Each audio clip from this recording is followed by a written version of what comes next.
남준아, 내 새끼 남준아, 니만저 그렇게 가면 엄마는 어떻게 사노?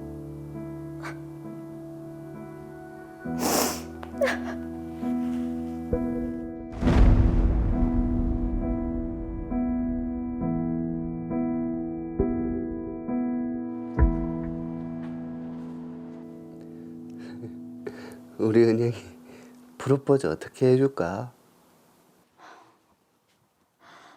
남준아, 제발 정신 좀 차려라. 언영이 죽은 지 벌써 2년이 다 됐다. 엄마, 은영이 안 죽었다. 안 죽었다고. 이번 주에 프로포즈 하기로 했는데. 남준아, 제발. 엄마 속 터져 죽는 걸 보고 싶나? 이제 간 사람은 놔두고 산 사람은 살아야지. 그게 언영이도 바라는 걸 거다. 남준아. 은영이 안 죽었다고. 안 죽었다고, 엄마! 우리 은영이가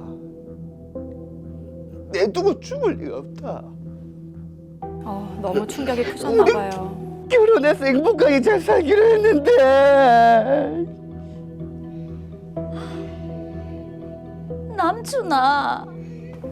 어떡해요. 2년 전 결혼을 약속했던 여자친구가 스스로 세상을 떠나면서 아들도 이상해지기 시작했습니다. 정신과에 가서 약도 처방받아 먹었지만 상태는 좋아지지 않았습니다.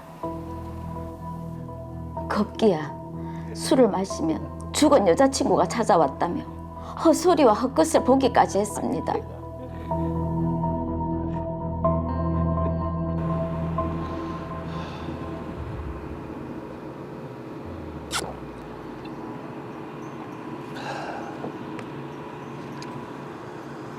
은영아, 우리 여기서 해 지는 것도 보고 했지.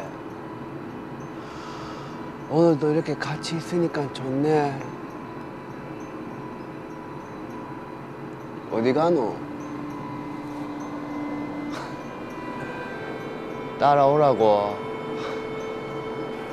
천천히 가라. 못 따라가겠다. 은영아, 심각한데요? 은영아. 어떡하죠? 저렇게 가시면 안 되는데요. 어떡해요?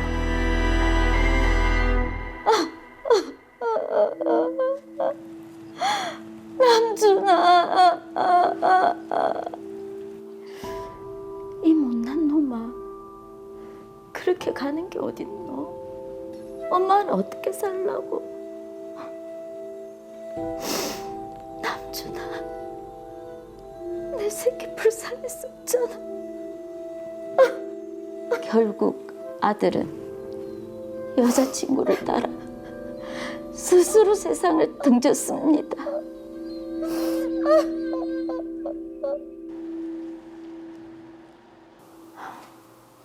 아직까지는 버틸만 하다. 보험금? 아들 앞세우고 그럴 정신이 있겠나?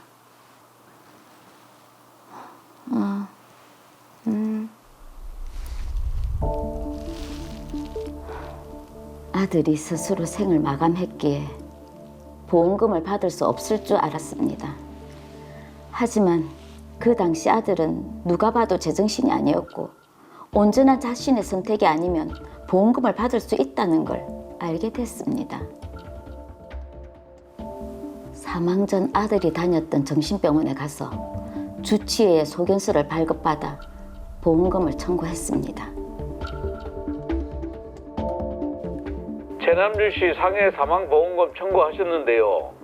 의료 자문을 받아야 보험금 심사가 가능합니다. 동의서와 관련 서류 보내드리겠습니다. 의사 소견서를 보냈는데 의료 자문을 받아야 한다고요? 의학적으로 재검토가 필요한 경우라서요. 서류 보내드리겠습니다. 알겠습니다.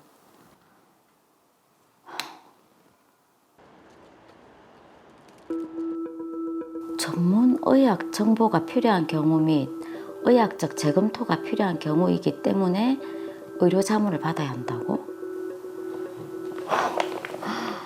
질문들이 너무 불리한데.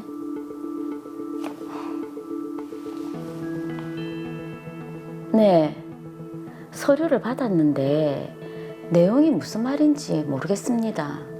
구체적인 설명을 적은 서류를 좀 다시 보내주셨으면 좋겠고, 혹시 의사한테 보내는 질문을 바꿀 수 있나요? 의사에게 질문은 변경 불가능하시고요. 추가로 어떤 서류도 보내드릴 수 없습니다. 네? 아, 그래도 이건 너무 불합리한데. 의료 자문에 동의 못 하시겠으면 소송을 하시든지 감독원에 민원을 넣으시든지 하세요. 네?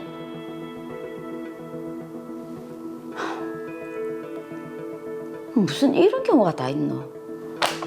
참나. 어떻게 하노?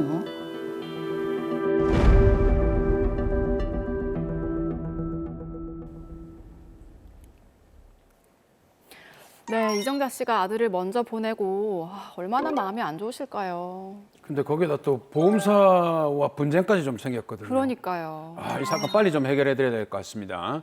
이정자 씨 아들 최남준 씨는 2년 전 결혼을 약속한 여자친구가 스스로 생을 마감하면서부터 이상해지기 시작했습니다. 심각한 우울증에 병원도 다녔지만 상태는 좋아지지 않았는데요. 결국 아들 남준 씨는 여자친구를 따라 생을 마감했습니다. 이후 이정자 씨는 아들이 다녔던 정신병원에서 소견서를 발급받아 상해 사망 보험금을 청구했습니다. 그런데 보험사에서는 의료 자문을 받아야 보험금 심사가 가능하니 동의를 하라며 서류를 보내왔습니다. 자문 의사에게 보내는 질문도 적혀 있었는데요. 이미 아들 담당 주치의에게 소견서를 받았고 보험사에서 보낸 질문 내용이 불합리하다고 느꼈던 이정자 씨는 보험사에 질문을 변경할 수 있는지 물어봤는데요. 하지만 보험사 측은 질문을 바꿔줄 수 없고 의료 자문에 동의를 못하겠으면 소송이나 민원을 제기하라고 하는 상황입니다. 네, 이정자 씨는 아들을 담당했던 의사의 소견서를 제출을 했는데 따로 의료 자문을 받아야 한다고 하니까 이 상황이 참 이해가 안 되고 또 답답하실 것 같습니다. 그렇죠. 자, 한세영 변호사님, 저희가 예전에 스스로 생을 마감한 분들 중에서 이 상해 사망 보험금을 청구해서 소송을 통해서 지급받을 수 있다, 이렇게 한번 다뤘던 것 같기도 하거든요. 이건 어떻습니까?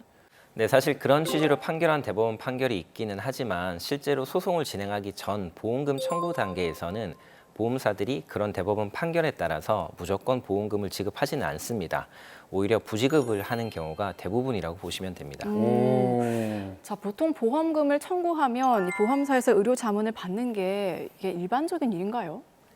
일반적인 것은 아닙니다. 의료 자문은 보험사가 보험금 지급 심사 업무에 참고하기 위해서 의료기관 등에 소속된 전문의에게 의학적 소견을 구하는 것을 말하는데요.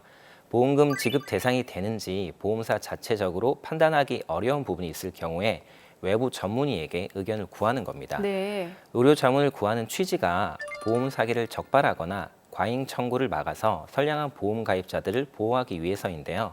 하지만 보험사가 보험금 지급을 거절하는 수단으로 악용된다는 지적도 많이 있습니다. 그러니까 이게 지금 선량한 보험 가입자가 지금 괴롭힘을 당하고 있는 그런 상황인 것 같은데. 네.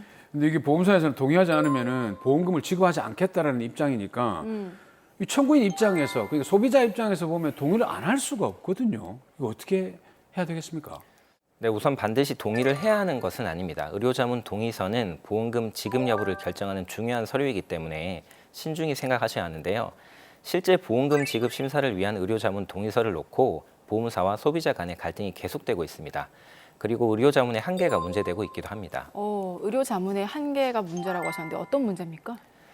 네, 의료자문을 한 의사들은 보험사로부터 비용을 지급받는데요. 그러다 보니까 보험사의 입김에서 완전히 자유롭기 어렵다는 한계가 있습니다. 또 보험사는 대학병원 출신의 간호사들을 채용해서 병원 내 의사들의 성향을 파악하고 자신들의 견해와 비슷한 견해를 가진 의사를 직접 찾아가서 자문을 받는 경우도 있습니다. 그런 의사를 의료 자문 중개업체를 통해서 확보한 다음에 자문 회신을 받기도 했습니다. 네, 그리고 심지어는 원하는 내용을 미리 제공하고 그에 맞춰서 작성을 해달라고 요구하기도 하고, 혹은 의사가 보내준 자문서를 보험사에 유리하게 담당 직원이 직접 수정하기도 하는 일이 있었다고 합니다. 네. 이런 부분은 사실상 범죄에 해당할 수도 있는데 말입니다. 그렇죠. 자, 범죄에 해당할 수 있는 행위들도 이루어지고 있다고 하는데 의료 자문을 실시할 수 있는 명확한 기준이나 이런 부분들을 좀 법적으로 규정을 해야 되는 거 아닙니까? 네, 의료 자문과 관련한 자잘한 문제들이 많아지다 보니까 금융감독원과 보험협회는 의료 자문을 실시할 수 있는 6가지 경우를 규정하고 있습니다. 네. 네, 담당 의사가 소견을 거부한 경우나 환자가 제출한 자료와 청구 내용이 불일치하는 경우, 의학적 재검토가 필요한 경우, 의학적 근거가 미비한 경우, 전문의학 정보가 필요한 경우, 보험금 청구권자가 요청하는 경우입니다. 네.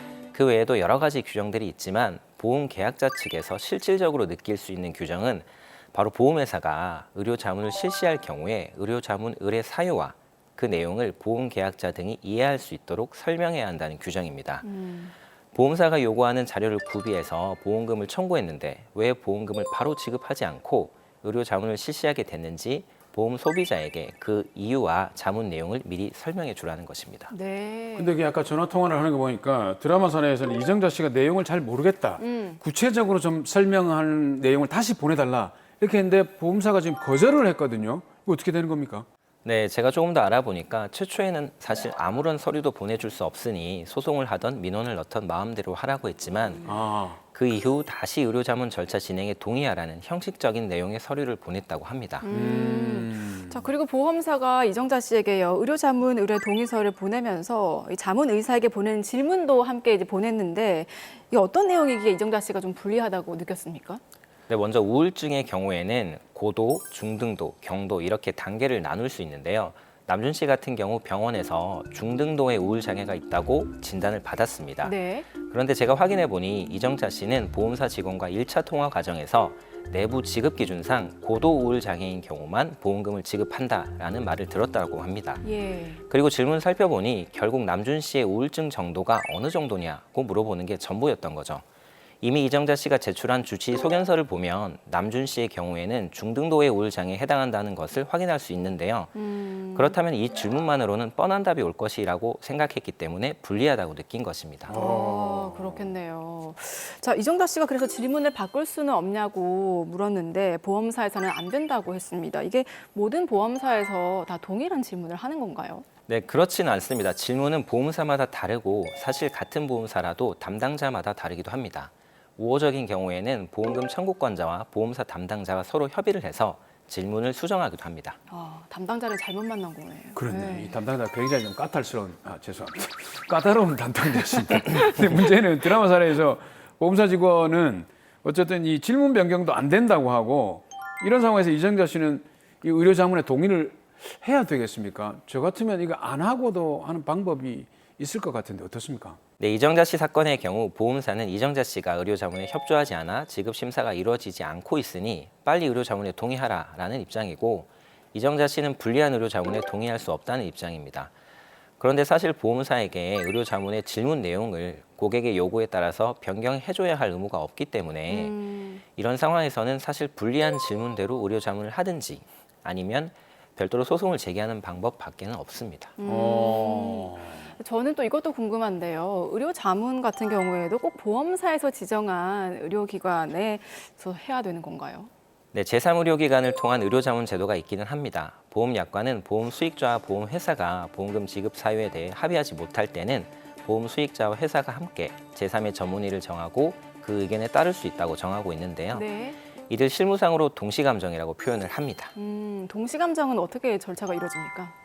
보통 보험사가 동시감정을 수행하는 병원의 리스트를 고객에게 제공하면 네. 고객이 그중 한 곳을 고르게 됩니다. 정해진 날 함께 의사를 만나서 그 자리에서 의사로부터 판정을 받게 되는데요. 네.